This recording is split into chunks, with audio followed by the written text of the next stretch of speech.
Hello, Mr. Hari. Today I want to presentation about session 3 and 5 about application layer in computer networks. The application layer is the highest layer in the network model used in data communication. Its function is to provide service to users and enable application to interact with the network through various protocols. In computer network, this layer controls how data is processed and presented to users. Some examples of applications that operate at this layer include web browsing, email, video streaming, and voice or text-based communication. This article will discuss the basic principles of the application layer, the transport model use, key protocols, and the implementation of network application. Next, I want basic concepts of the application layer.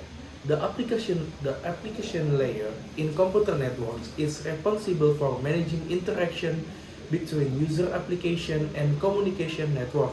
Some key aspects of this layer include: the first one is network application architecture.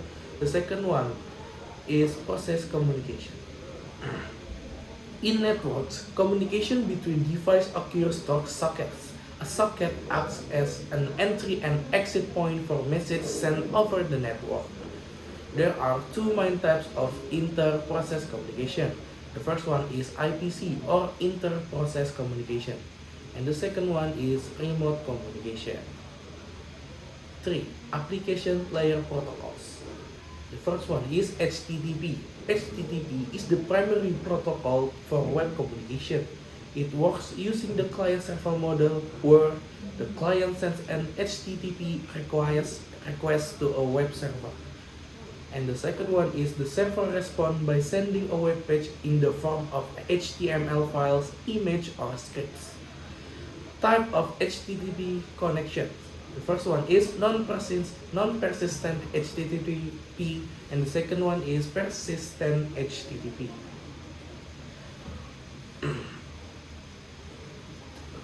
Next, I want introduce about file transfer protocol or FTP. FTP is used to transfer files between computers. It operates with two connections, which is the first one is control connection and the second one is data connection.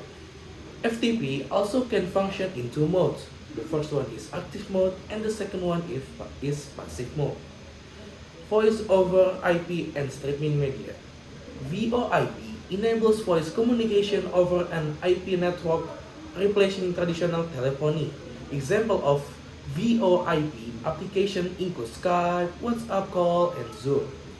Streaming media use protocols such as RTP or real-time transport protocol to transmit data in real time. To address network latency, service like Dash Dynamic Adaptive Streaming over HTTP adjust video quality based on available bandwidth. The fourth one, I want to introduce about transport service for application. The first one is TCP or Transmission Control Protocol. The second one is UDP or User Datagram Protocol. The next one, I want to introduce about Content Distribution Networks or CDN. CDNs distribute content to multiple locations to reduce latency and server load. Examples of CDN usage include Netflix and YouTube, which store copies of video in different locations worldwide to ensure faster access for users. My CDN strategy, the first one is enter deep and the second one is bring home. The next one, I want to introduce about socket programming. Socket programming allows application to communicate over a network using. The first one is TCP sockets and the second one is UDP sockets. Example of socket programming application like web server, chat applications, or online games. And the conclusion is the application layer is a crucial component of network communication, supporting various protocol and service we use daily. From HTTP for web browsing, SMTP for email, to DNS for translating domain names, each play a role in ensuring smooth internet communication. By understanding